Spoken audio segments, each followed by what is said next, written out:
Okay, so in this video we're going to talk about the equi-marginal principle, and we're going to try and understand how this principle informs consumers' utility maximising choices. So we know that the consumer is trying to maximise their utility given their preferences and their limited income. We've seen that analysis using budget lines and indifference curves, but let's think about this from a purely mathematical perspective. So the equi-marginal principle states that in order to maximise your utility as a consumer, you should equalise the marginal utility divided by the price of the good across all the goods that you are consuming. Now that seems very abstract, but an example will make it much clearer. So let's imagine a household is choosing combinations of apples and oranges.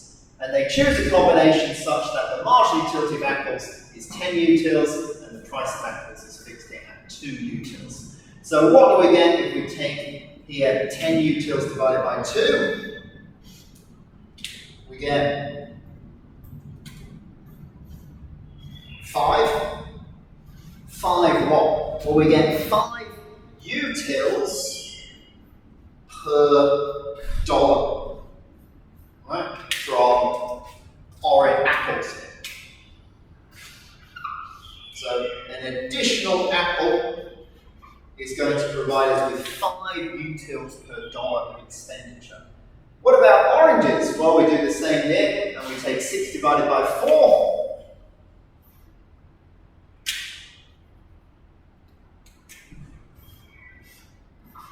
And we get 1.5 utils per dollar from oranges.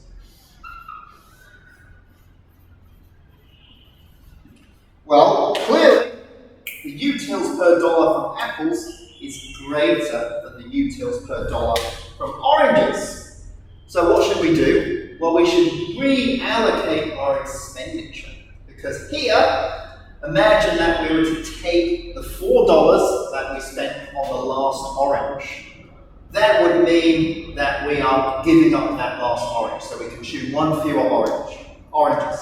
We lose an orange, we lose 6 utils, but we gain $4. What can we use that $4 for? Well, we could buy 2 apples. That would gain us 20 utils. So we'd be gaining 20 utils at a loss of 6 utils, giving us a net gain of 14 utils.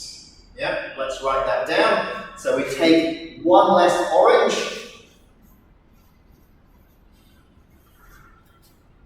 We lose 6 utils, but we gain $4. We then buy 2 apples,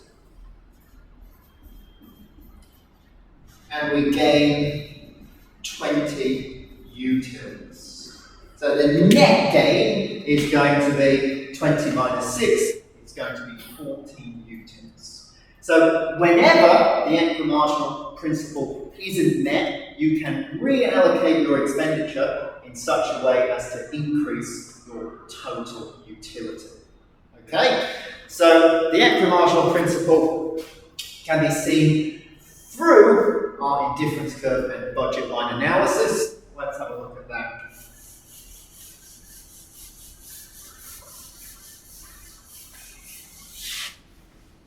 So if we do the exact same analysis here with our indifference curve and budget line,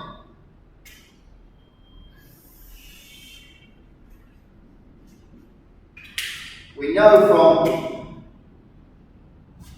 previous lessons that a rational consumer maximizes their utility by choosing a point here, which is tangent, which is on the budget line, such that the indifference curve is just tangent to the budget line. So call that point A. Well, what do we know about this point? Well, what's the gradient of the indifference curve?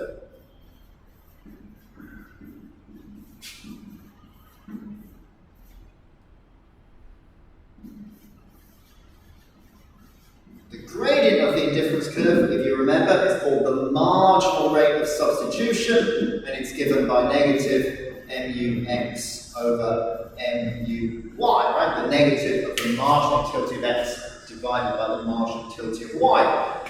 What's the gradient of the budget line?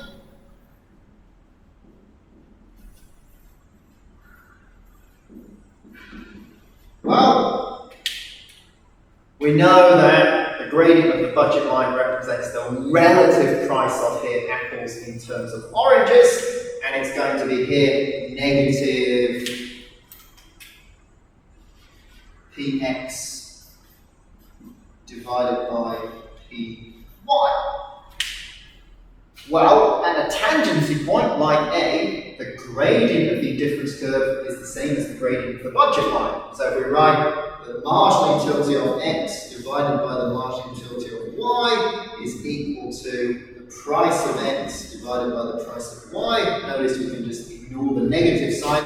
Well, what does that imply? It implies that at point A, the marginal utility of x divided by the price of x is equal to the marginal utility of y divided by the price of y, which is of course just our equi-marginal principle restated in another way. Okay? So, if we look at our indifference curve and our budget line analysis again, we can do the exact same reasoning that we did when the household was consuming too few apples and too many oranges. So here, let's draw an indifference curve like this.